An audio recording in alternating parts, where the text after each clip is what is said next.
When Ross joins us, we could ask him this question. And, G, you actually mentioned this earlier about Harbaugh and how there's a disconnect between how Ravens fans felt about John Harbaugh at the end of his tenure. Well, let's not put them at the same level. We felt. But there was a disconnect between the fan and the national audience. Yeah. We in Cleveland seems to have a disconnect between how a lot of us, including myself who wanted Kevin Stefanski out as head coach, and how other people are regarding Kevin Stefanski. He's been called, before the Harbaugh news, the top candidate on the market by a number of different national writers that covered the NFL. And, Bo, I'm curious from you who worked in other markets besides Cleveland in media. Mm-hmm. Why do you think sometimes, and we could use Stefanski, but this is not just Stefanski, this is just everybody. Why is there such a disconnect between how local fans and people in a city where a coach or a player has played can have one perception of a person, but it be completely the opposite of the national perception?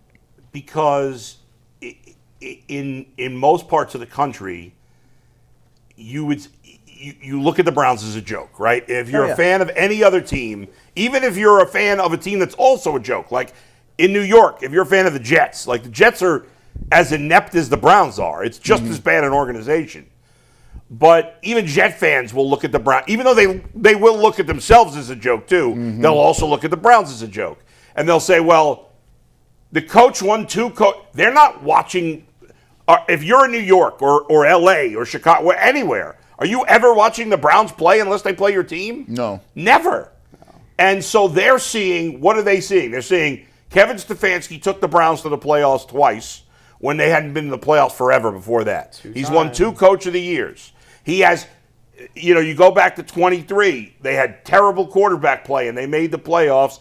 And then he ended the season, they beat Joe Burrow, they beat Aaron Rodgers, and they played well against the Bills and hung in there. So if you're another fan from another team that's not in the minutia, is not paying attention to the play calling, is not paying attention to the mistakes in terms of leadership, doesn't know anything about how Alex Van Pelt the organization forced him out, and Kevin Stefanski didn't stand up for him. Like, these things you wouldn't know in other places. And that's not unique to here. It's just that because the Browns are so bad, you're even more likely to believe, oh, it's not the coach's fault. It's the same thing. Like, I have a lot of friends that are Jets fans.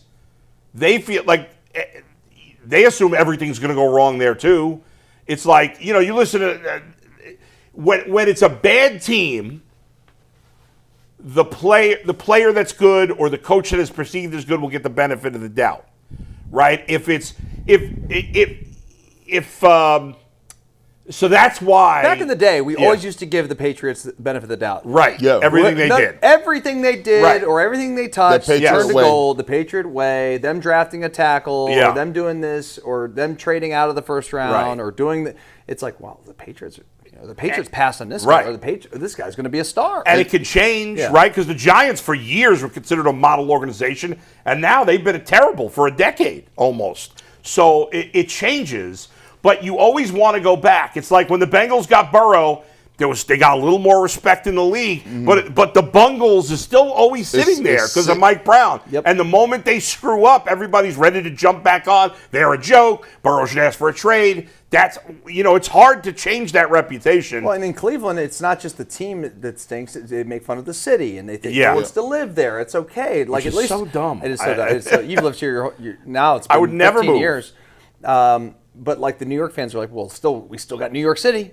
You're right. Yeah. And they think that's the greatest city on the planet. And I don't want no parts of that. No, I don't either. I just think that he made a lot of good points. I think it's like, the fans here or wherever you are in the city is invested. They are invested in every play.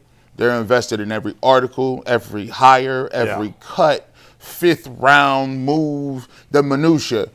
When you're in the national media, like, you cover football, Dustin, you cover college football.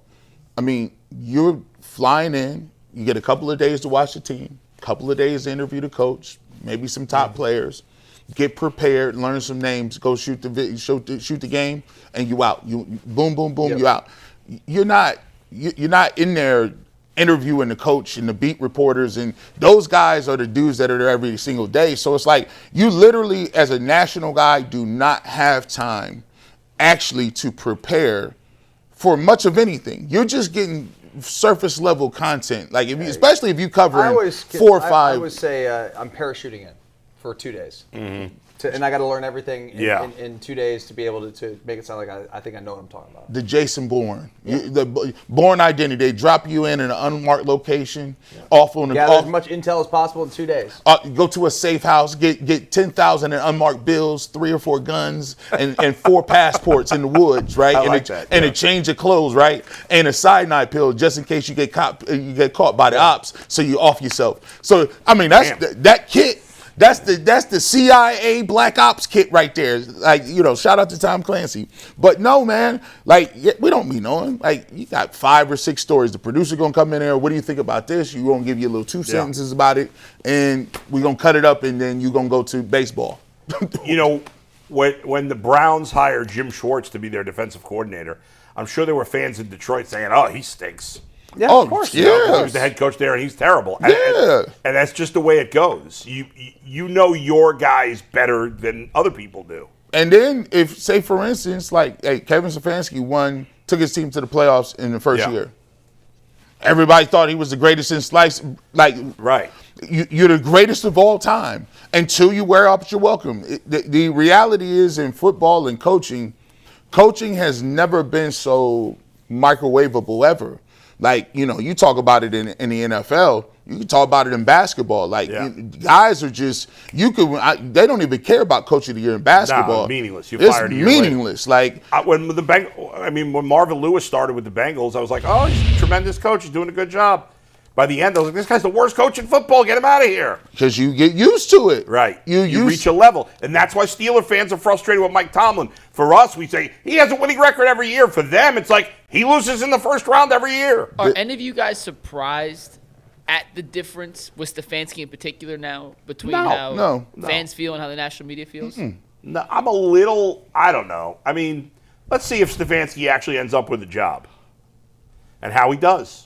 And his personality type has a lot to do with why people come to his aid. Stefanski, to his credit, he didn't come out publicly and say anything crazy against anybody. He hasn't had any media tiffs where he said anything crazy. As a matter of fact, he's never said anything moving ever. Like, he's very, like, when you see him, so he gives you no reason to outwardly not like him as a human. He's a likable person. So the more likable you are, the more opportunity people are going to give you, especially if they don't really know you from afar. The reason he's getting the hype is because he's a 2-time coach of the year. That's it. If I would ask my Sean Marash, who I mentioned referenced earlier, who works in New York and he's like, we got to get Stefanski or Harbaugh. If I said, why do you want Stefanski? His answer would be, he's the 2-time coach of the year.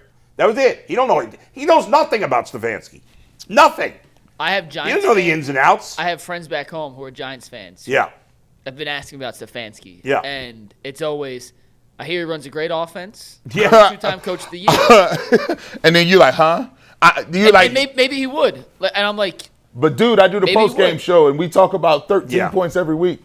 But here's the thing, though, too. I think a lot of stuff that we in our fears about is, this is why this talking point started to happen so much.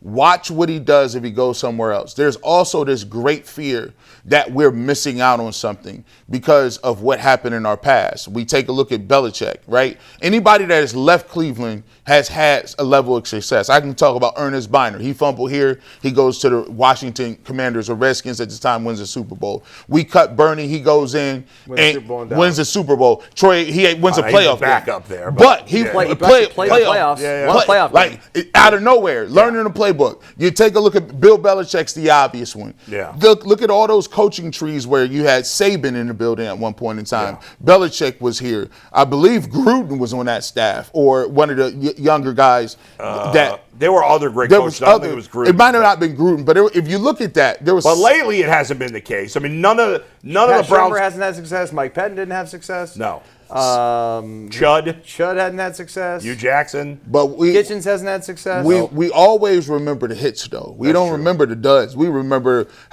just remember, hey, Baltimore in 3 years won the Super Bowl. Bill Belichick won the most Super Bowls of all time, and then Nick Saban was the god of. Since Belichick, as far as I can tell, There's been no coach or GM here that has had success anywhere else. That is Since Belichick. correct. Farmer, Banner, Holmgren. And by the way, the Browns did not fire Bill Belichick. The Baltimore Ravens fired Bill Belichick. That is correct. But that goes on your CD Don't because tell- you're don't the tell Browns. Colin Cowherd that. Well, Because you're the Browns, you absorb that. Yeah, right. You get that. You got to take that.